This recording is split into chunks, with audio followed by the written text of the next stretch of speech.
Okay, get this. We're going to talk about a war, a brilliant scientist, and 50 million trees. Sounds kind of random, right? But how they all connect is genuinely one of the most inspiring stories of the last century. And it all really boils down to this one pretty strange question. I mean, it sounds impossible, doesn't it? How can the simple act of putting a sapling in the ground get you the same award given to world leaders and human rights icons?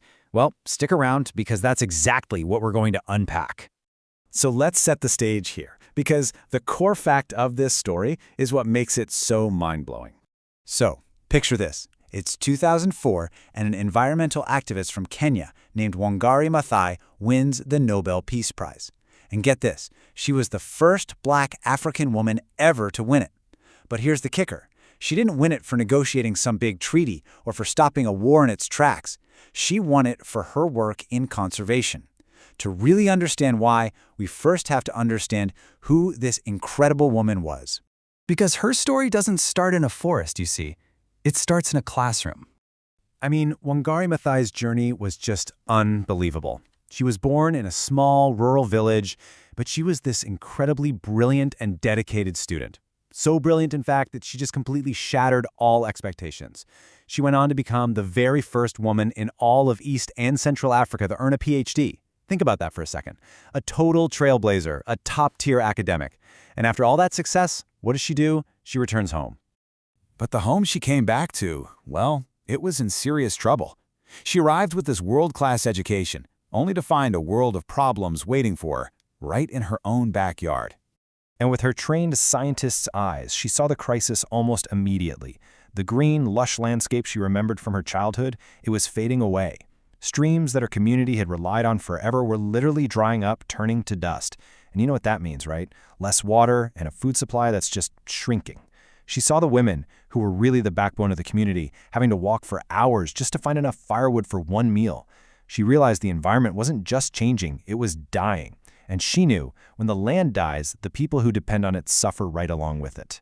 So, faced with this huge, complicated problem, she didn't come up with a complicated solution. Nope, she proposed something that was, well, it was almost deceptively simple.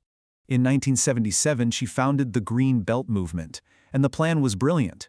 Just 2 steps. Step 1, teach the local women how to plant native trees, the very people who were most affected by this crisis. Step 2, pay them a small stipend for every single sapling that actually survived. You see, this wasn't a handout. It was a job. It was real empowerment. And this simple idea, it did more than just take root. It grew into an entire forest. Over the next few decades, the women of the Green Belt movement planted, wait for it, over 50 million trees across Kenya. Just let that number sink in for a second. 50 million. That's not just planting trees, that's resurrecting an entire ecosystem, brought back to life by the hands of thousands of women. And this is so important. The impact was way, way bigger than just the environment. Because these women were earning their own money, they gained economic independence. They found their voice. They went from being victims of a dying land to becoming the leaders of its rebirth. I mean, they were literally rebuilding their communities from the ground up.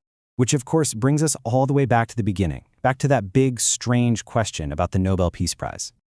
All right, so we've seen the environmental impact. We've seen this social impact. It's amazing, but where's the peace? Why was this monumental effort recognized with an award for preventing conflict? Well, here's the brilliant part. The Nobel Committee saw a truth that the world was just starting to wake up to. See, a lot of wars, they're not really fought over ideology. They're fought over resources. When the environment is destroyed, water becomes scarce, fertile land disappears, and what do people do? They fight over these basic necessities. The committee realized that by restoring the environment, Wangari Maathai was basically removing the reasons for future conflicts. She was tackling the very roots of war. So you see, she wasn't just a conservationist, she was a peacemaker, and her tool was ecology. She proved that a healthy environment, democracy, and peace, you just can't separate them. They are completely intertwined. And she said it best herself. This quote just hits it right on the head. The generation that destroys the environment is not the generation that pays the price. That is the problem.